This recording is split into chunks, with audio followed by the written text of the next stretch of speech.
j'espère que vous allez bien. Il y a longtemps maintenant que je n'ai pas filmé, vous avez pu vous en rendre compte. Je vous remercie pour vos divers messages sur Instagram et commentaires sur YouTube concernant mon absence. Ça m'a beaucoup touchée.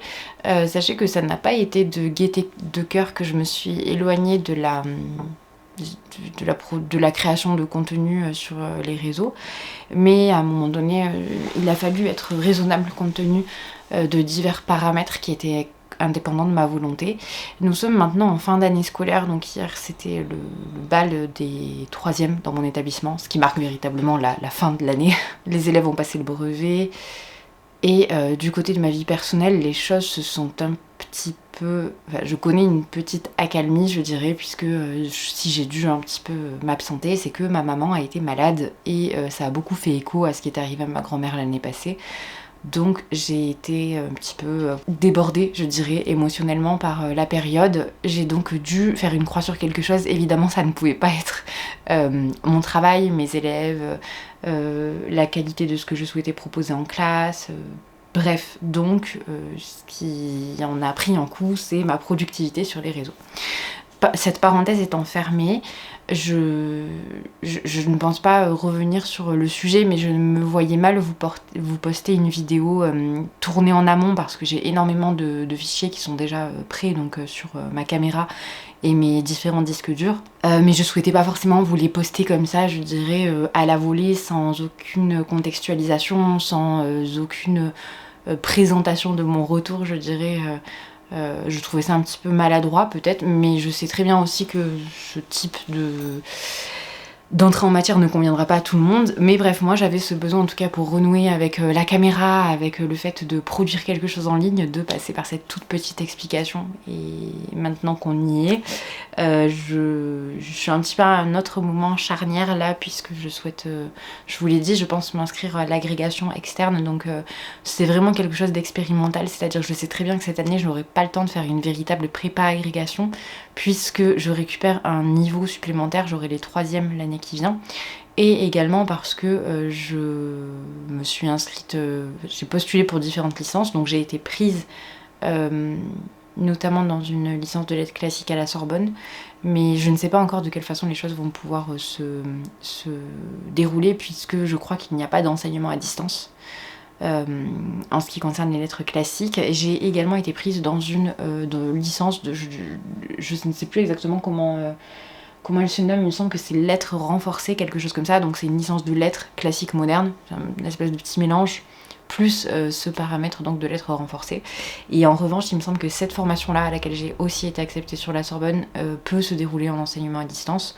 Donc je vais me renseigner, je vous tiendrai au courant bien évidemment de toute l'évolution de ce projet qui me tient à cœur également. Mais voilà, il est certain que l'année prochaine j'aurai beaucoup de travail aussi et que je m'en réjouis d'avance, je suis très contente de renouer avec les études, c'est quelque chose que je voulais vraiment faire, en sachant que si vraiment la Sorbonne ne peut pas me proposer quelque chose en enseignement à distance, ce sera à regret et ce sera difficile, mais j'accepterai de me tourner vers autre chose en sachant que j'ai déjà candidaté pour une autre licence à laquelle j'ai été acceptée, qui est la licence de théologie de Strasbourg, qui est une licence qui est, enfin en tout cas l'université de Strasbourg est une des plus anciennes universités de théologie en France, et elle est très très réputée de ce que j'ai pu comprendre, donc ça pourrait être très intéressant en sachant que ce sera toujours donc en parallèle de mon travail. Maintenant que cette parenthèse est close, j'ai énormément de lectures à vous présenter, bien évidemment, je vais essayer de tout repasser du mieux que je peux. Là pour l'instant je vais me contenter des graphiques parce que nous sommes censés descendre à Montpellier là dans les minutes qui suivent, et je ne peux pas perdre plus de temps, donc les graphiques se présentent relativement rapidement. Je vais commencer par ça. Donc j'ai reçu très récemment de la part des éditions Glénat Les Noces des Lucioles et Promis Cinderella, les tomes 4. Ils sortent exactement au même moment et c'est la même mangaka, donc Oriko Tachibana. J'ai beaucoup aimé ce tome là de Promis Cinderella. L'histoire je la trouve sympathique, même si comme je vous l'avais mentionné précédemment, je trouve qu'il y a quand même des points qui sont hautement problématiques, mais ce que j'apprécie c'est que c'est ce qu'on pourrait considérer comme problématique participe très largement du réalisme du récit. Mais dans les deux cas, on est face à des relations qui pourraient être dites de façon, je dirais, assez consensuelle, toxique, pour diverses raisons. Donc dans les deux cas, on a une espèce de jalousie disproportionnée qui vient se greffer au sentiment amoureux. On a cette idée d'appartenance véritable alors majoritairement de la femme à l'homme d'ailleurs, parce que les héros qui sont beaucoup plus des anti-héros dans ces shoujo sont très possessifs et moi je trouve ça profondément dérangeant. À côté de ça, je trouve que là où Promise Cinderella s'illustre un petit peu différemment des Noces des Lucioles, qui reste intéressant tout de même, c'est que cet aspect de la modernité, de la vie très actuelle, du Tokyo cosmopolite contemporain, je sais pas, ça donne voilà, une crédibilité supplémentaire à l'œuvre. Ici, je trouve que c'est un petit peu moins crédible parce que l'héroïne peut quand même faire de très nombreux choix. Dans les Noces des Lucioles, je vous avais expliqué, on est avec cette héroïne qui souffre donc d'une pathologie cardiaque, je crois, qui ne peut pas être soignée et qui, dans l'objectif et en vue de satisfaire son père, souhaite créer une alliance, se marier avec un homme convenable. Elle va être enlevée lors d'une promenade sur un marché, malgré la présence de son garde du corps, et elle va être délivrée par un assassin. Elle va passer beaucoup de temps avec cet assassin qui va prendre soin d'elle, entre gros guillemets. Et voilà, donc je vous laisse imaginer, c'est quand même assez... Il y a cette espèce d'idée de captivité, donc de syndrome de Stockholm un petit peu sous-jacent. Il y a quand même beaucoup de choses qui sont problématiques. Mais malgré tout, c'est quelque chose qui est assez paradoxal, mais c'est pas parce que c'est, je dirais, amoral, dérangeant et peut-être même anti-progressiste sur certains aspects que je passe un mauvais moment. Après, c'est clairement pas un shoujo Enfin, ce ne sont pas des shoujo que je trouve aussi qualitatifs que bien d'autres qui sont pourtant nettement plus vieux maintenant. Mais l'aspect que je trouve intéressant, c'est l'âge des héroïnes qui frôlent la trentaine. Et ça, je trouve que c'est intéressant en manga parce que c'est quelque chose qu'on voit peu. Ensuite, je poursuis avec Holy Moly, que j'ai lu il y a un petit moment maintenant, donc j'espère que je vais pouvoir vous en parler convenablement, mais je vous laisse regarder les illustrations. À mon sens, c'est le gros point fort de ce récit, et en ça me fait un petit peu penser à une autre saga, je ne me souviens plus du titre, je vous la mettrai en photo juste ici, également publiée chez Dupuis en plusieurs tomes. C'est-à-dire qu'on a des univers graphiques qui sont très fournis, très riches, avec des couleurs pastel, très séduisantes, qui donnent envie de se plonger dans le récit, qui ont un côté enfantin aussi, mais très doudou, voire même qui... pour moi en tout cas me rappelle le studio Ghibli très largement. D'ailleurs vous pouvez voir ici par exemple un protagoniste, une petite créature qui ressemble largement qui semble largement s'inspirer des univers de Miyazaki. Donc tout ce point là du graphique, de l'univers graphique, c'est top. L'histoire ici elle m'a quand même un petit peu plus plu que l'histoire de je ne sais plus de l'ouvrage graphique que je vous ai mis en photo juste ici, mais ça reste assez superficiel malgré tout. J'ai trouvé que c'était mignon, que sur bien des aspects c'était touchant. Il y avait une espèce de quête initiatique avec donc Holly et Molly qui sont deux sœurs qui vont se retrouver séparées. Il y a une espèce de magie autour des oiseaux, du courrier, c'est très joli, mais ça fait beaucoup penser encore une fois à Miyazaki, et l'histoire elle me semble pas assez étoffée. Alors c'est un premier tome à voir évidemment de quelle façon les choses se complexifient et se densifient par la suite. De la part des éditions Glénat, j'ai reçu Vincent Van Gogh. Alors, je vais vous les présenter peut-être à la suite l'un et l'autre, puisque j'ai un ouvrage graphique sur Van Gogh et un sur Cézanne. Donc voilà l'univers graphique de celui-ci qui est beaucoup plus classique, qui fait penser à la BD belge, je trouve. On a des airs de Tintin un petit peu. C'était une BD sympathique sur la vie de Van Gogh, en sachant qu'il n'y a pas tout, donc j'imagine que c'est seulement une première partie. On parle beaucoup de sa jeunesse, de ses études et de ses différents choix. J'ai pas beaucoup apprécié l'univers graphique, donc je suis peu séduite par l'ouvrage en tant que tel. Je ne suis pas une grande amatrice de Van Gogh non plus, même si j'ai visité le musée Van Gogh à Amsterdam, lorsque Nous allons en Provence, on passe très souvent par Saint-Rémy, donc là où était l'hôpital psychiatrique dans lequel a séjourné Van Gogh, et notamment, vous savez, les oliviers, donc les allées d'oliviers que Van Gogh a pu peindre. Je suis très touchée par l'univers très provençal de Van Gogh, mais c'est pas le peintre qui me séduit le plus, donc je connaissais largement son histoire parce que finalement je me suis rendue dans beaucoup de lieux qui le mettent à l'honneur, mais ce n'est pas mon peintre favori. Pas du tout. Ensuite, Cézanne. Alors là, on est beaucoup plus dans un univers qui reprend les codes même de la peinture impressionniste. Sur la route Cézanne de Fauconnier et Harré. Donc c'est un ouvrage que je vais mettre en classe parce que donc il parle de la vie de Cézanne. Ça parle un petit peu de Zola aussi et de leur proximité, de leurs études notamment à Aix-en-Provence. Et ce que j'aime beaucoup, c'est qu'on a donc les repères géographiques qui sont très bien abordés et on a notamment des reprises de certaines peintures de Cézanne. Là par exemple ici vous avez donc la peinture de Cézanne et au sein de la BD vous avez des reproductions donc des différents lieux qu'il a pu peindre, donc, dont cette planche finale que je trouve très belle. Le seul petit bémol à mon sens, c'est que je trouve que c'est un ouvrage un petit peu scolaire, c'est-à-dire qu'on a vraiment on sent que le récit qui est mis en place, la trame narrative permet simplement d'apporter des informations puisque c'est une petite fille qui va faire la connaissance de son voisin beaucoup plus âgé qui tous les jours arpente donc un chemin qui est donc le chemin Cézanne ou la route Cézanne qui mène à un mont que Cézanne a de multiples fois représenté et qui est donc ici, je me souviens plus du nom, je suis désolée. Je vous le mettrai ici. Et donc cette relation va permettre à cette jeune fille de découvrir Cézanne par le biais d'un homme qui est fasciné par le peintre.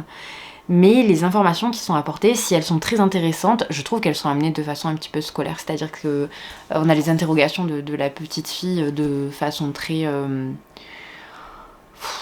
je lève la main en classe et j'interroge, donc ça peut être intéressant pour mettre justement dans les mains des élèves la vie de ce peintre, mais c'est vrai que pour un public, je dirais, plus adulte et qui s'intéresse déjà à l'univers pictural de Cézanne ou à sa biographie, je trouve ça un petit peu pauvre dans la façon dont c'est apporté, mais ça reste un ouvrage très intéressant d'un point de vue scolaire. Ensuite, alors ça c'est une grosse surprise, L'Amourante de Pierre Alexandrine, publié chez Glénat, je l'ai reçu il y a peu. Lorsque je l'ai commencé, je n'étais pas séduite par les graphismes, que je trouvais un petit peu simplés, mais pourquoi pas. J'ai commencé à lire et je me suis dit, quelle idée. Ça m'a fait penser un petit peu, alors j'avais pas aimé le voleur d'âme, je crois, quelque chose comme ça, je sais pas, je vous le mettrai en photo juste ici. Alors magnifique travail éditorial de la part des éditions Glénat sur le titre qui est là, mais l'histoire, je sais pas. L'histoire m'avait déçue en tout cas, et c'était inspiré d'un roman. Là par contre, donc dans L'Amourante, on va suivre, alors comment elle s'appelle ? Louise qui donc retrouve à sa porte Zayn, un jeune homme qu'elle a rencontré et qui est tombé éperdument amoureux d'elle. Ce jeune homme va lui déclarer sa flamme et lui demander s'il est possible éventuellement d'envisager d'entretenir une relation avec elle, ce qu'elle va catégoriquement refuser avec une froideur qui est assez déroutante au départ lorsqu'on ne connaît pas l'histoire de Louise.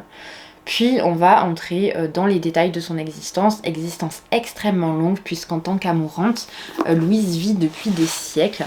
Ce qui préserve sa jeunesse, c'est donc l'amour des autres, l'amour des hommes, en sachant que c'est un amour qui ne peut pas être réciproque puisque si Louise tombe amoureuse, en revanche, elle se remet à vieillir comme tout le monde. D'ailleurs, je sais pas si j'ai été très claire, mais donc elle est immortelle. Elle est immortelle grâce à l'amour de ses amants, physique ou pas. En tout cas, l'objectif pour elle, c'est de susciter le désir et l'amour chez les autres pour se maintenir en vie. Lorsque ce n'est pas le cas, elle vieillit. Et si elle tombe amoureuse, elle se met à vieillir plus vite encore. Donc, assez complexe. Elle va rencontrer au cours de son histoire plusieurs personnes qui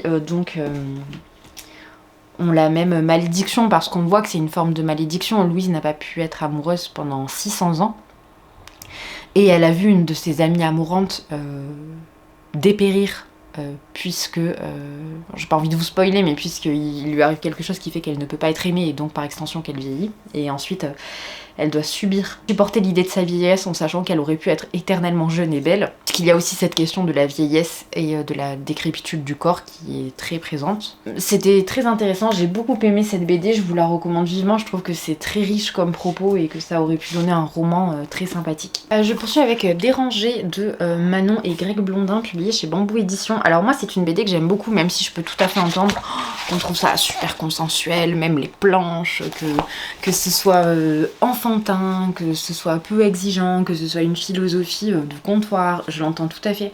Mais je trouve que c'est toujours un moment doudou, Dérangé.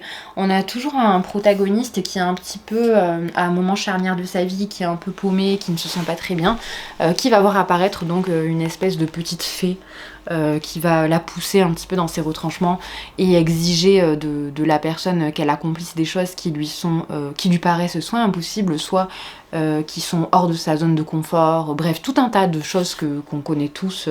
Je dirais que finalement c'est un petit peu le petit être qui vient briser votre routine et vous sortir de votre zone de confort. Et je trouve que c'est toujours très très bien fait. Alors c'est sur un ton humoristique, c'est encore une fois des lectures qui sont très douces, donc qui ne poussent absolument pas à la réflexion, même si ça exige quand même de vous interroger sur le bien fondé de certains des choix que vous pouvez faire, l'acceptation de vos routines, est-ce qu'elles vous correspondent véritablement, est-ce que vous êtes entièrement satisfait, etc. Et par contre, ça soulève un problème, je trouve, qu'on retrouve beaucoup dans la littérature. C'est cette idée de... Moi, personnellement, j'ai mis du temps à accepter ça, mais par contre, ça a radicalement changé ma stabilité mentale. C'est l'idée d'accepter le fait que les choses soient routinières. C'est-à-dire que si nous avons du mal avec cet aspect très répétitif, au départ en tout cas, pour le cerveau c'est très reposant de ne pas avoir la charge mentale d'être systématiquement en train essayer systématiquement de se renouveler, et c'est justement en ça que les éléments, je dirais, plus anecdotiques, plus coup de poing vont véritablement transcender notre expérience de la vie. Et je trouve qu'on passe énormément de temps à décrier, critiquer la routine, alors que c'est quelque chose d'extrêmement important à mon sens.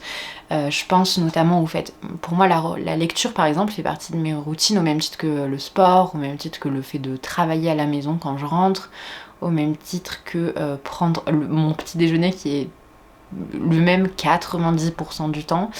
Bref, ces petites routines, c'est aussi des choses qui sont sécurisantes, et non pas qu'il faille seulement vivre avec cette idée de sécurité, mais je trouve qu'on décrit un petit peu trop l'idée de la stabilité, qui pourtant parfois est vraiment quelque chose de nécessaire et qui apporte un confort mental que justement l'environnement qu'on peut avoir, que ce soit au travail, que ce soit l'environnement politique, social, ne nous apporte pas forcément. Voilà, c'est le seul petit bémol, mais sinon j'aime beaucoup cette BD. Je vais passer très vite sur ce graphique-là, qui est donc Bon Vent, qui est un ouvrage qui propose seulement... Alors je n'avais pas du tout compris au moment où je l'ai sélectionné dans le programme de chez Glénat, mais diverses illustrations de François Ravard. J'aime beaucoup le style graphique, je le trouve très joli, alors la préface c'est de Zep, donc c'est peut-être pour ça que j'opère un rapprochement, mais c'est vrai qu'il y a des je trouve qu'il y a des airs, des ressemblances, mais c'est très mignon. Là ça se concentre donc sur les codes bretonnes et sur la vie en Bretagne. Ça a un côté très régressif et très nostalgique. Je ne suis jamais allée en Bretagne, et même sans ce rapport à la Bretagne, je comprends la nostalgie d'une époque. Par exemple, sur une planche, on a, alors je sais pas si je vais essayer de la trouver, on a une paire de méduses, donc les chaussures que moi je mets encore personnellement. J'ai une paire de méduses argentées que j'ai ardemment désirée et que j'ai eue pour mon anniversaire il y a 2 ans maintenant, je crois. Et donc ces chaussures plastiques, vous savez, qu'on utilise pour ne pas se faire mal aux pieds lorsqu'on rentre dans l'eau, elles sont dessinées en gros plan. Alors j'aimerais bien vous les trouver. Voilà, elles sont ici. Donc par exemple, voilà, vous avez des planches comme ça en vraiment gros plan qui sont, je trouve, personnellement en tout cas, qui me renvoient à un imaginaire de mon enfance. Et ensuite des choses peut-être plus... Voilà, de cet ordre-là, qui sont plus de l'ordre des peurs d'enfants. C'est en ça que j'attribue cet ouvrage à quelque chose de plus jeunesse, entre guillemets. Enfin, c'est pas jeunesse, mais plus nostalgique. Mais c'était chouette. Et je termine avec, alors celui dont je vais avoir le plus de mal de vous parler, je pense, c'est Ancoli. C'est de Salomé Laoche. Alors je suis allée voir Salomé Laoche, elle a un compte Instagram qui est extrêmement fourni. J'ai beaucoup aimé cette BD. Alors déjà je vous présente le style graphique parce qu'il est assez particulier et sur le coup je me suis dit, je ne suis pas sûre. Mais j'ai bien aimé. Alors après c'est très cru, c'est absolument pas un ouvrage à mettre entre toutes les mains. Il y a énormément de passages très explicites sur la sexualité. On parle de beaucoup de thématiques comme encore une fois le rejet, le fait de ne pas trouver sa place, les ruptures amicales, les ruptures amoureuses, la toxicité dans les relations. Ancoli, elle va vraiment avoir des relations avec des hommes, des femmes en étant complètement détachée de ce que ça peut produire sur eux. Dans le même temps qu'elle va parfois instrumentaliser des personnes qui ont fait partie de sa vie et qui ont vraiment eu des sentiments pour elle, afin de se sentir mieux, parce qu'elle pense à un moment que c'est cette relation qui va la rendre heureuse. Elle est beaucoup dans l'instrumentalisation de son environnement. Et donc, en tant que sorcière, elle évolue dans un monde dans lequel il y a des trolls, des nains, des nymphes, d'autres sorcières, des vampires, etc. etc. Donc, tous ces personnages sont traités avec, je dirais, le pendant contemporain qu'on pourrait imaginer les concernant. Par exemple le vampire, ça va beaucoup être, je crois, l'idée de la drogue, si je me rappelle bien. Il y a pas mal de choses comme ça, des soirées, débauches, etc., etc., de la sexualité outrancière, voilà. Donc ça c'est très bien fait, et le propos est très intéressant aussi, parce qu'on a une héroïne qui est confrontée à l'absurde de sa situation, de sa condition, même si elle elle ne l'établit pas de cette façon-là, de façon explicite en tout cas. Et pour pallier cet enfer, elle agit de façon déraisonnée, déraisonnable, sur beaucoup de choses, jusqu'au jour où elle va être donc punie pour avoir fait quelque chose de grave, et elle va devoir se racheter finalement. Donc il y a une petite dimension morale, mais très très légère. C'est vraiment un ouvrage qui est hors du commun, qui est très intéressant dans sa forme, et oui, je l'ai beaucoup aimé. Après je suis un peu, c'est très vulgaire dans la façon dont c'est composé, donc beaucoup de grossièreté au sens strict du terme, et également beaucoup de scènes, encore une fois, qui sont très très explicites. Mais voilà, moi j'ai bien aimé, et je vous le recommande si vous souhaitez lire quelque chose d'un peu hors du commun. Là pour le coup on est complètement hors de ce que je vous ai montré jusque là. C'est vraiment un univers très particulier, tant graphiquement que dans la psychologie du personnage et dans ce que propose l'autrice, mais ça reste très intéressant. Donc si vous souhaitez en faire l'expérience, vraiment n'hésitez pas. Je vous montre le dos d'ailleurs, parce que je ne vous l'ai pas montré, mais je le trouve très beau. Alors je le trouve très beau après avoir lu l'histoire. C'est vrai que sur le coup j'étais pas séduite par les graphismes. J'ai terminé avec le petit tour de ces graphiques. Je vois qu'on est déjà à 26 minutes, donc je m'excuse pour ce début de vlog assez long. Je vais donc descendre à Montpellier, on va passer chez Gilbert Joseph. J'ai énormément de choses à vendre qui sont là-bas, parce qu'on n'est pas descendu depuis longtemps maintenant. Depuis que j'ai filmé la dernière fois je crois, donc ça fait un moment. Et donc je vais me procurer les livres nécessaires pour l'agrégation, parce que je pense qu'ils sont enfin sortis. Je pense notamment au livre Ellipse, là je vous mettrai en photo, donc pour l'agrégation, pour la prépa en tout cas, aux œuvres, etc. etc. Et ensuite je dois prendre ma bibliothèque en photo, parce qu'il me manque beaucoup de choses, mais ça c'est pour ma culture personnelle. Il y a beaucoup de choses que j'ai lues au CAPES et que je n'ai plus, parce que je les prenais à la BU à l'époque. Je pense notamment au théâtre, j'ai très peu de théâtre, et là en ce moment je me suis remise à lire du théâtre, notamment parce que j'ai lu Les Bonnes de Jeunet, dont je vous parlerai très prochainement, peut-être dans ce vlog, sinon dans un point lecture un petit peu plus dédié. Mais j'ai quand même pas mal de choses à vous présenter, et c'est vrai que je me suis un petit peu remise au théâtre. Voilà. Je vous dis à plus tard.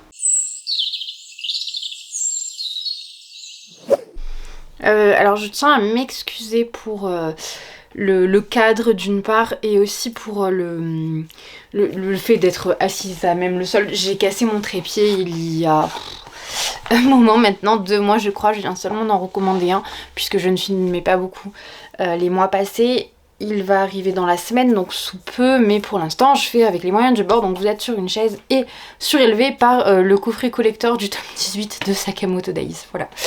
Je tenais à vous reprendre rapidement, puisque je ne vous ai pas pris ce week-end, pour vous montrer mes achats en vide-grenier. C'est quelque chose que je n'ai pas fait depuis un moment, mais que j'aime beaucoup faire, donc c'est parti. Je ne suis pas seulement allée en vide-grenier, je suis également passée donc chez Cultura pour récupérer mon agenda pour l'année prochaine. Donc mon agenda collège-lycée, c'est celui que je prends chaque année. Si vous vous posez la question, alors attendez, d'ailleurs je vais vous montrer peut-être ce que ça pourrait intéresser.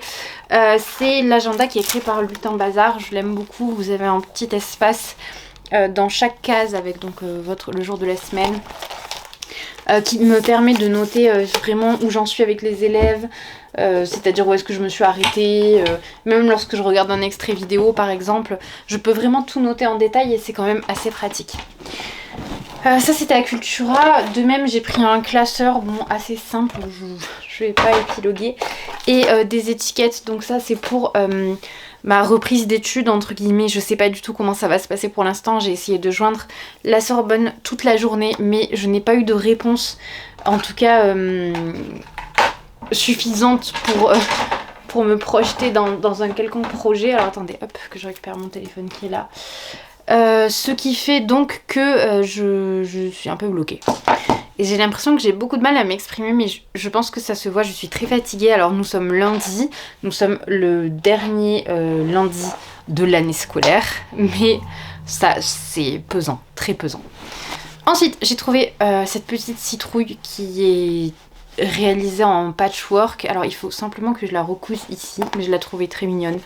Voilà, je l'ai prise pour décorer un petit peu, je sais pas si vous verrez, mais ici, voilà, des petites feuilles. Je l'ai trouvée mignonne, voilà.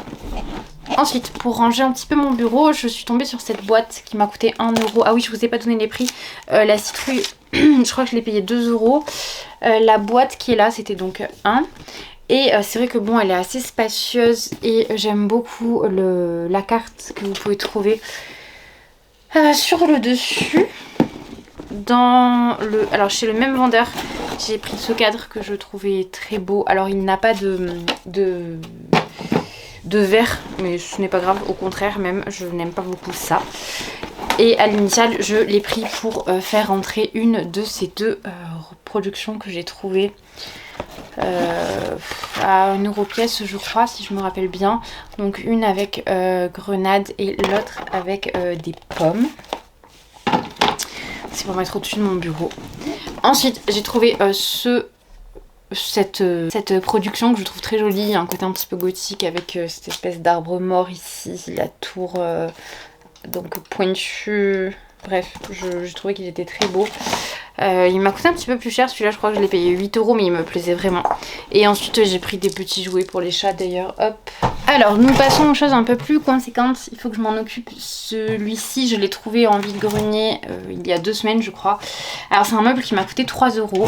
Qui reprend donc des titres de livres. Vous avez Autant n'importe le vent, Guerre et paix de Tolstoï, bref, tout un tas de titres. Il faut que je le nettoie parce que je ne sais pas si vous verrez, mais il est un petit peu sale, mais pour son prix et son design que je trouvais très élégant, voilà, je me suis dit que 3 euros c'était raisonnable. Ensuite, donc, avant de passer au nettoyage, au rangement, j'ai trouvé cette vieille caisse qui était à l'initiale une caisse de lait, pour les distributions de lait à l'époque. Il faut que je la nettoie parce que là c'est pareil, c'est un petit peu, je sais pas si vous voyez, mais c'est un petit peu sale. De même, il faut que j'enlève ici les clous qui sont rouillés, que j'en plante de nouveau si nécessaire, même si ceux-là ne le seront pas, et que je la consolide un petit peu parce qu'elle est branlante comme vous pouvez voir, ça m'embête. Donc bon, je vais m'occuper de ça tout à l'heure et je vous reprendrai de toute façon à ce moment-là, donc il n'y aura pas de réelle transition pour vous. Je vais d'abord aller faire du sport, puis je m'occuperai de ça. Je pensais, même si pour l'instant rien n'est définitif, glisser peut-être à l'intérieur tout ce que j'ai en matière de théâtre, parce que cet été je prévois de lire énormément de théâtre, de lire et de voir. Je viens notamment de m'abonner au site donc, qui dépend de l'INA, qui propose une banque de données et de ressources assez considérables en matière de théâtre pour 2,99 € par mois. Donc je pense y rester abonné tout l'été afin de faire la découverte des pièces que je voulais vraiment voir représentées. La première étant donc On ne badine pas avec l'amour, que j'ai regardé aujourd'hui et dont j'ai fait la lecture dans le même temps, puisque je sais pas si vous allez voir, mais et Poupou est déjà parti avec son jouet. Je savais que c'était un bon investissement. Je suis désolée, il y a le déshumidificateur d'air au milieu. C'est vraiment le bazar. Le bazar. Et d'ailleurs, il y a une bibliothèque ici que vous n'avez pas vue encore, puisque je l'ai installée pendant mon petit temps d'absence YouTube, que je vais donc décaler là. Et là, je vais essayer de faire quelque chose d'un petit peu sympathique pour tourner, même si c'est à même le sol. Puisque, au vu de la disposition actuelle de ma chambre, je ne peux filmer quasiment qu'ici, en termes de luminosité. Puisque comme vous le verrez dans les vidéos qui viendront, je ne vais pas les retourner parce que soit je n'ai plus les livres en ma possession, soit mes opinions seraient biaisées par un temps bien trop considérable qui a pu passer entre le moment de ma lecture et le moment où je vous redonnerai mon avis si je me remettais à filmer. Mais lorsque je filme face à mon bureau par exemple, il y a un contre-jour qui est beaucoup trop important et une image qui est bien trop assombrie, donc on va rester sur cette disposition-là pour l'instant. Ce qu'on va faire, c'est que je vais garder la partie boucle pour tout à l'heure, donc la partie de ce qui se trouve dans le gros sac que j'ai derrière moi. J'ai pas mal de services presse aussi qui sont arrivés, mais tout est mélangé, donc il faut d'abord que je trie, que je range, et ensuite je vous présenterai tout ça.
Désolée, je vais un petit peu me répéter puisque j'ai extrêmement chaud et je suis fatiguée. Il est 19h30 et il fait encore 27 dans la maison. Je vais pas me plaindre parce que l'année passée c'était bien pire quand nous étions dans le Gard selon les week-ends.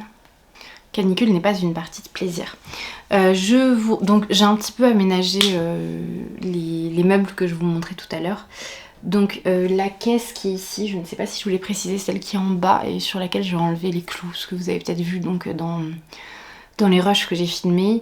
C'est une caisse que j'ai payée 3 €, qui est une ancienne caisse allée, je vous l'avais dit. Celle-là c'est aussi une caisse que j'ai trouvée en vide-grenier, mais il n'y a pas si longtemps, puisque j'en ai une autre qui est utilisée, je sais plus où elle est d'ailleurs dans la maison, mais j'ai dû la payer 2 € aussi lors d'un vide-grenier. En fait quasiment tout ce qui est là vient de vide-grenier. Donc hors de la plante. Je ne sais pas pourquoi je vous parle de ça, puisqu'à la base je viens pour faire un book haul. Je m'excuse vraiment pour le caractère décousu de mes propos. Il faut que je me réhabitue, que je me familiarise de nouveau avec l'exercice de la caméra et pour l'instant c'est laborieux. D'autant que la luminosité n'est pas terrible puisqu'il est assez tard. Je vais essayer de faire assez vite. Donc je voulais vous montrer un petit peu ce que j'ai acheté chez Gilbert Joseph.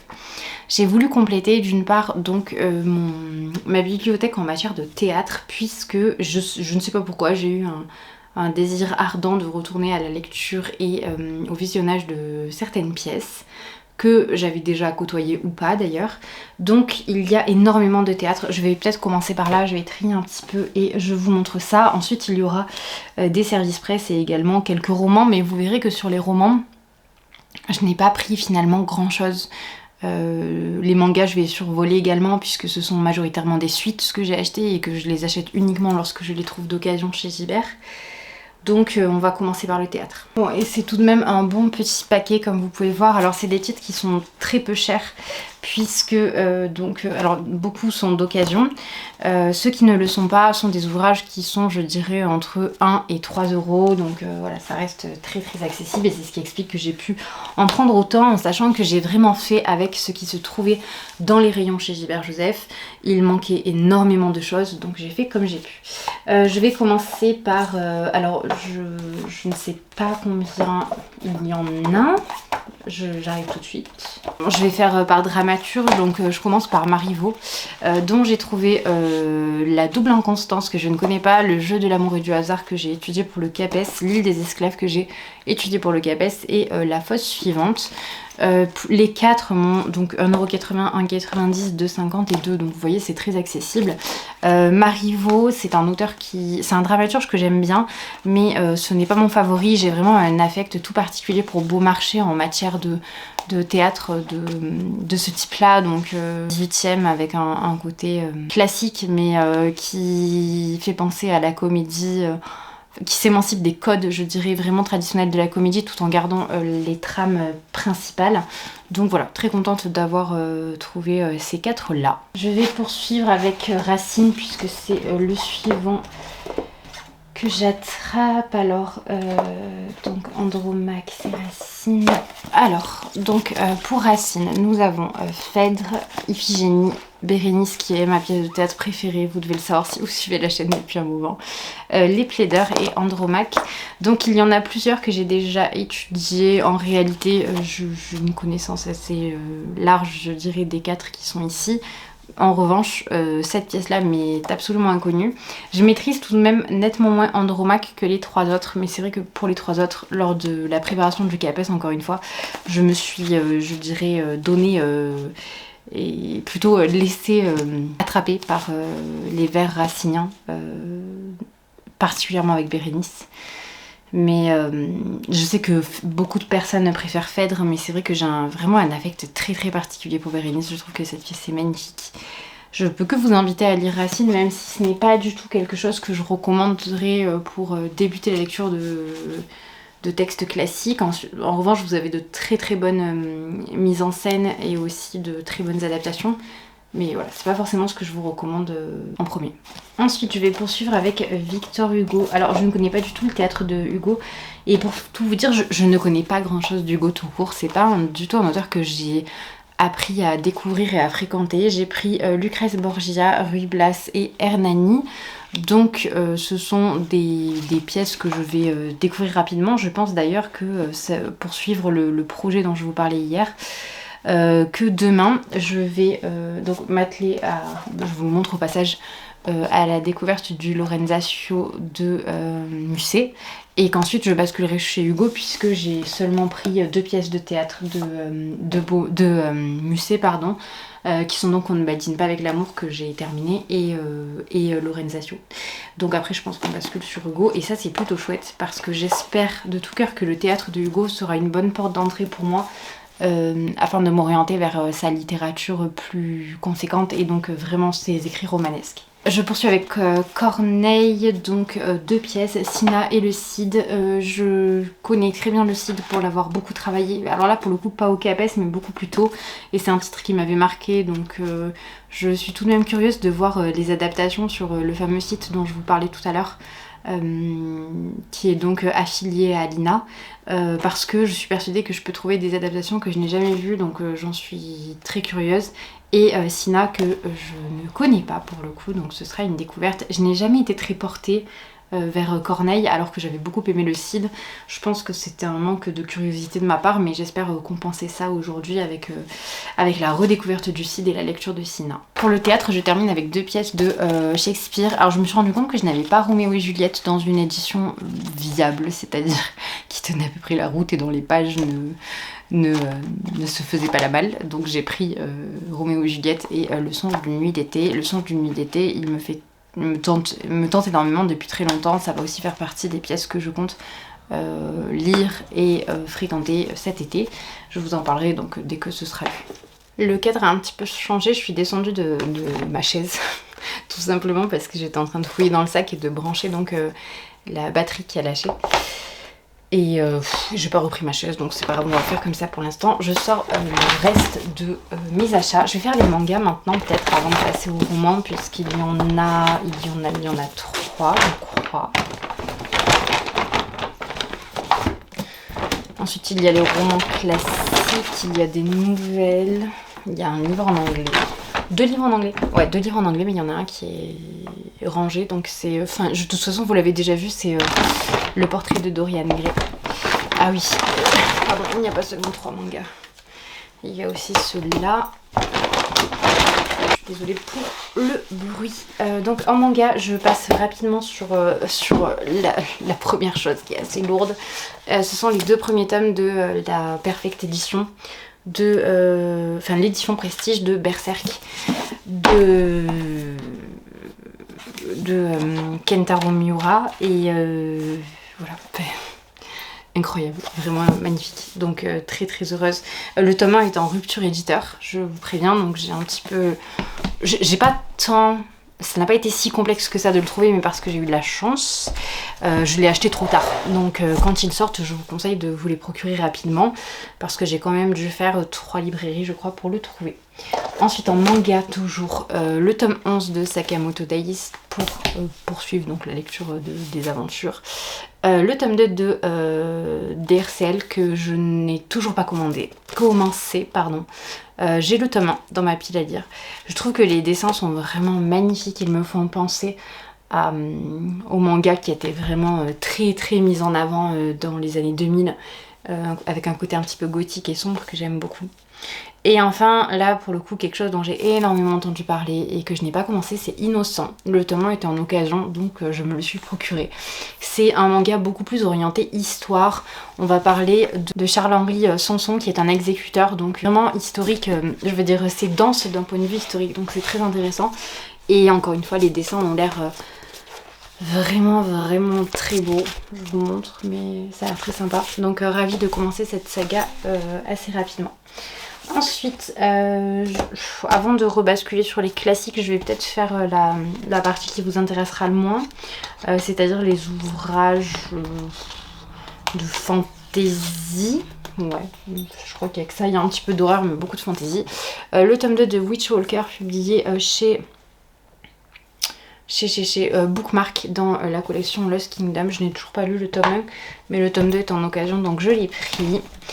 Le tome 1 de Le livre maudit d'Azraël qui me tente beaucoup. Pour le coup, en ce moment, je m'attelle à la découverte des chaînes des booktubeuses américaines qui parlent énormément de cette saga comme étant très qualitative, avec des protagonistes qui ne sont pas caricaturaux et qui présentent des caractéristiques qui sont peut-être moins consensuelles que ce que le font la plupart des titres dans ce genre littéraire là, donc à voir ce que j'en penserai. Toujours, donc il me semble que c'est encore en tout cas que c'est de la fantasy, Porcelaine sous les ruines de Ada Vivalda. Donc là c'est publié chez les éditions Olympe. Je ne connaissais pas les éditions Olympe avant de lire là récemment Powerless en audio, puisque tout le monde en parlait, donc je me suis dit je vais me faire mon opinion sur Powerless. Celui-ci, les personnes, enfin j'en ai pas beaucoup entendu parler, mais j'avais l'impression qu'il y avait un côté un petit peu cocooning, et comme en ce moment ça n'allait pas trop, en tout cas au moment où j'ai reçu ça, parce que pour le coup les 2 que je viens de vous montrer ne viennent pas chez Gilbert Joseph, c'est des commandes Vinted, et celui-ci aussi d'ailleurs. J'avais commandé il y a 3 semaines, c'est arrivé très très tard, ou un peu plus, un mois, et c'est arrivé très tard, donc bon, c'est vrai que c'était un moment où je lisais des choses de cet ordre-là, un petit peu plus accessibles, qui demandaient un petit peu moins de réflexion, et qui me permettent de m'évader complètement. Donc ensuite c'est La sorcière sans ombre, guide pratique des monstres, le tome 1 de Genoveva Dimova, pareil c'est publié chez Lost Kingdom, et je sais seulement que ça parle de sorcellerie, je n'en sais pas beaucoup plus. Voilà, donc c'est terminé pour cette partie-là. Le seul ouvrage d'horreur que j'ai cette fois, c'est donc Fog de James Herbert, qui est un classique, hein, vraiment. Donc là, il est publié dans les très vieilles éditions de chez Pocket Terreur. Mais j'aime beaucoup la couverture vintage. Après, il est un petit peu abîmé, mais rien de dramatique, vraiment. Le livre en anglais que j'ai pris, c'est The House in the Cerulean Sea de T.J. Klune, que j'ai chez De Saxus, mais que je n'ai toujours pas lu. Et comme en ce moment je me mets assidûment, comme je vous le disais, donc à la fréquentation de chaînes littéraires anglo-saxonnes, mais également à la lecture en VO, je me suis dit que peut-être que ce serait le moment pour sortir ce titre-là. Je pense que la saison va bien s'y prêter aussi, donc je pense que c'est un achat qui n'était pas idiot à ce moment-là. Et maintenant, nous allons passer au classique. Alors, j'ai procédé d'une façon un petit peu particulière. J'ai pris mes bibliothèques en photo avant d'aller en librairie, puisque j'avais un bon d'achat de 180 € je crois. J'avais pas vendu depuis très très longtemps. Et donc en prenant ma bibliothèque en photo, j'étais en train de lire Pierre et Jean en même temps. Je me suis dit, ok, ce que je vais faire, c'est que je vais compléter mon étagère Maupassant. Donc il me manquait Boule de Suif, donc avec les nouvelles qui vont avec. La Maison Tellier, qui est aussi un recueil de nouvelles. Les contes du jour et de la nuit que j'avais étudiés en première, je crois, que j'avais beaucoup aimé à l'époque, mais que je n'ai pas relu depuis. Notre cœur, qui est, me semble-t-il, le dernier roman de Maupassant. Et ensuite, bien sûr, Le Horla et autres récits fantastiques. Donc, je crois qu'il y a La Main dedans, L'Auberge. Je sais, il faut que je vérifie. Je vois des titres que je ne connais pas. Mais voilà, La Main décorchée, qui est donc la première nouvelle écrite par Maupassant, me semble-t-il. Donc très curieuse de continuer ma découverte de Maupassant, qui est un auteur que je boude un petit peu parce que je lui préfère très largement Flaubert ou Zola. Mais c'est vrai que Pierre et Jean m'a beaucoup plu, donc je me suis dit on va arrêter d'être réfractaire pour être réfractaire, parce que c'est devenu une habitude d'avoir cette considération de Maupassant. Aller de l'avant et découvrir plus en avant son œuvre. Et finalement, je suis plutôt contente de les avoir là, après à voir quand est-ce que je me lancerai dans leur lecture, évidemment. Toujours dans l'objectif de compléter mes petites collections, Dostoïevski, le crocodile et la logeuse. J'ai terminé très récemment un ou deux titres de Dostoïevski. Un seul, je crois, c'est La femme de l'autre et Le mari sous le lit, je crois. Et j'ai beaucoup aimé, donc très heureuse de continuer encore ma découverte de ces petites nouvelles que j'aime bien. Alors là, on était dans un registre bien plus humoristique et moqueur que certains titres de Dostoïevski que j'ai pu lire, mais de toute façon, j'aime Dostoïevski dans tous les registres. Ensuite, bon alors dans l'éventualité de la prépa active de l'agrégation, j'ai pris l'édition de Pantagruel qui est au programme, que je souhaitais relire également, donc je trouve que c'est pas plus mal de me l'être procuré ainsi. Il était à 5,90 €, je pense que c'est le seul titre de la prépa agrégation qui est à un tarif correct, je dirais.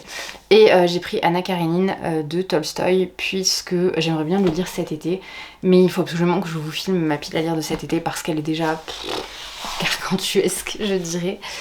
Donc, tiens, petite référence à Rabelais, je pense que c'est parce que je viens de vous parler de Pantagruel. Anna Karénine, c'est un livre qui me tente beaucoup pour tous les parallèles que les personnes opèrent entre sa psychologie et celle d'autres héroïnes du 19e siècle. Je suis convaincue que je vais adorer ce livre, mais j'ai peur de m'y lancer, d'une part pour sa taille assez conséquente, et d'autre part parce que ça fait partie de ces titres que une fois lu, c'est comme si c'était un objectif de vie atteint. Je trouve que c'est toujours un petit peu effrayant, donc je retardais l'échéance jusque-là. Ma mère me l'avait acheté il y a quelques années, mais je ne le retrouve plus, donc je me suis dit que j'allais le reprendre pour pouvoir me lancer lorsque je me sentirai prête. Je vais un petit peu tout ranger, et si je me sens, je vous tournerai la suite donc avec mes réceptions. Service presse, parce qu'il y en a un paquet, mais honnêtement je pense que là je commence à être un petit peu fatiguée. Je me suis pas posée en fait depuis que je suis rentrée, j'ai pas arrêté de faire des choses, même si je n'ai pas fait mon sport contrairement à ce que je vous ai dit. J'ai plein de titres dont je dois vous parler, donc peut-être que je vais vous reprendre un petit peu plus tard, mais pas tout de suite. Il faut d'abord que je range un petit peu tout ça. Si je vous parle d'un titre, ce sera donc de Pierre et Jean de Maupassant, sur lequel je veux bien faire une petite aparté, parce que c'est un titre qui, voilà, encore une fois, m'a vraiment fait quelque chose que j'ai trouvé très intéressant, très bien écrit aussi. Et avant tout, il faut que je me débarrasse un petit peu de tout ce bazar. Je vous dis à plus tard.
Je suis désolée si la caméra n'est pas très droite, j'ai reçu mon nouveau trépied il y a quelques jours, il y a 2 jours je crois, mais j'inaugure donc son usage aujourd'hui et je dois reconnaître que les réglages sont un petit peu plus complexes que ceux de mon trépied précédent, d'autant que j'ai l'impression que j'ai malencontreusement touché certains réglages sur la caméra et que le focus ne se fait plus de façon suivie sur mon visage, notamment en faible luminosité. Donc j'espère que tout ira bien quand même. Je viens en réalité pour clore ce vlog, même si je vais vous parler de 2 petites choses rapidement. Et je tiens à m'excuser de vous parler énormément de graphiques sur ce vlog là. Mais je vais vous présenter donc une série de mangas puisque j'ai lu 2 tomes et le livre donc que vous avez dû voir dans les inserts précédents qui est donc un livre d'Otessa Moshfegh qui est mon année de repos et de détente qui est ici. Voilà. Donc je vais vous parler rapidement de ces titres là. Avant cela je voulais vous dire que j'espère pouvoir tenir un rythme un petit peu plus soutenu en matière de vidéos cet été. Je pense que ça commencera dans les jours qui viennent avec ma pile à lire de l'été que je vais me faire un plaisir de préparer. J'ai besoin de renouer un petit peu avec le format vidéo, j'espère que ça ne prendra pas trop de temps parce qu'encore une fois, comme je vous l'exposais en début de ce vlog, j'ai perdu beaucoup d'automatisme je trouve. Il se trouve que j'avais un fil conducteur sur ce vlog, que je souhaitais vlogger un petit peu tous les jours, mais les 3 derniers jours de cette année scolaire ont été particulièrement éprouvants sur bien des aspects. Donc je me suis vraiment concentrée là-dessus, je voulais clore cette année de façon définitive et aller de l'avant. Et c'est effectivement ce que j'ai priorisé. De toute façon, c'est ce que j'ai fait sur cette fin d'année de façon générale. Bref, donc je voulais vous parler, donc, je commence par le manga, de PTSD Radio, qui m'effrayait un petit peu, puisque donc, ce sont des mangas horrifiques, entre guillemets, je dirais plus d'ambiance type Junji Ito, donc ça joue vraiment sur des peurs presque primaires. À l'initial, il me semblait, parce que je n'avais pas lu le résumé, qu'on allait partir plus sur une veine true crime avec un serial killer, etc., etc. Ce n'est pas du tout le cas. Ce sont des espèces de fragments, des infimes morceaux d'histoires de protagonistes divers et variés qui vont expérimenter, je dirais, certaines légendes urbaines, mais il y a un espèce de fil conducteur qui est lié à une entité ou une divinité vénérée par un groupe de personnes. C'est assez compliqué à expliquer, mais dans le trait et dans les idées de façon générale, je trouve qu'il y a vraiment un côté très très proche de Junji Ito, et on joue encore une fois donc sur des peurs type que, donc je vous montre cette planche là, voilà, avec vraiment cette idée du... Attendez, le focus ne se fait pas automatiquement, donc je suis désolée, voilà. Donc vous avez ce visage qui apparaît dans la nuit, derrière cet homme, donc avec cette idée un petit peu de la peur, en tout cas tout du moins censé susciter la peur du noir, et c'est quelque chose de récurrent. Vous allez avoir des choses liées à des personnes que vous croisez. Il y a beaucoup aussi l'imaginaire autour du sourire qui revient. C'est quelque chose qu'on retrouvait déjà dans Smile, je sais pas si vous l'avez vu, je vous le mettrai en photo par là. Un film qui est sorti, le 1 est sorti il y a peut-être 5-6 ans, et le 2 est sorti je crois l'année dernière. Avec vraiment ces idées des visages déformés qui prennent presque l'apparence de ceux d'un clown. Donc voilà, ça joue beaucoup sur cet imaginaire-là, en tout cas dans cette histoire-là. Mais il y a plein d'autres choses, tout un imaginaire autour des cheveux aussi. Ça, c'est plus quelque chose qui tire, je trouve, sur de l'imaginaire Junji Ito.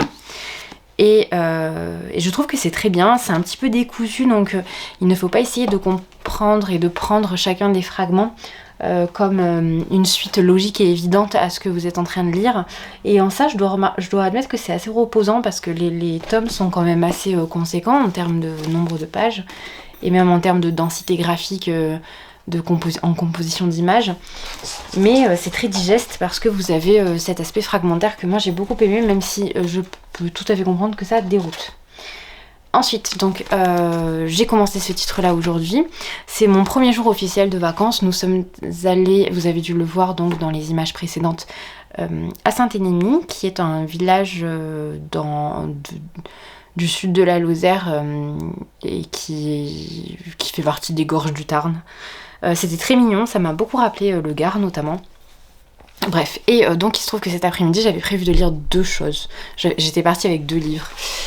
Je m'étais dit ce serait quand même pas mal de continuer le conte de Monte Cristo, parce que j'avais lu une centaine de pages il y a un moment en début d'année, et j'avais laissé de côté ma lecture, non pas parce qu'elle ne me plaisait pas, mais parce que je me sentais un petit peu terrassée d'avance par la tâche. C'est purement psychologique, hein, c'est vraiment l'aspect de la grosseur des 2 volumes. Et donc je suis partie avec Le Comte de Monte Cristo et ce livre-là de Tesha Mosveg. Et il se trouve que donc je me suis lancée dans cette lecture qui se lit extrêmement vite, puisque j'ai lu 100 pages, je suis au chapitre 3. Le concept est assez étonnant et je le trouve très intéressant et audacieux.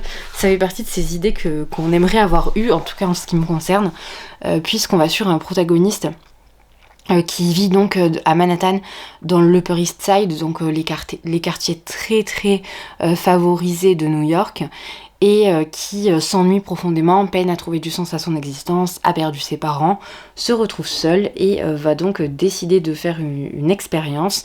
Cette expérience, c'est celle d'une année de repos et de détente forcée, puisque provoquée chimiquement par une multitude de médicaments.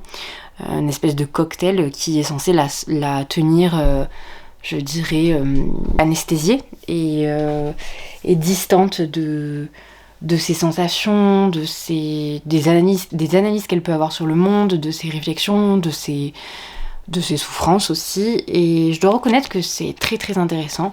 Alors il y a un schéma qui revient un petit peu là sur les 2 premiers chapitres, puisque notre héroïne va être accompagnée de 2 personnages pour l'instant qu'on voit très régulièrement, sa psy, ainsi que donc une de ses amies qu'elle qu'elle juge beaucoup, qu'elle critique beaucoup et qui l'excède sur bien des aspects.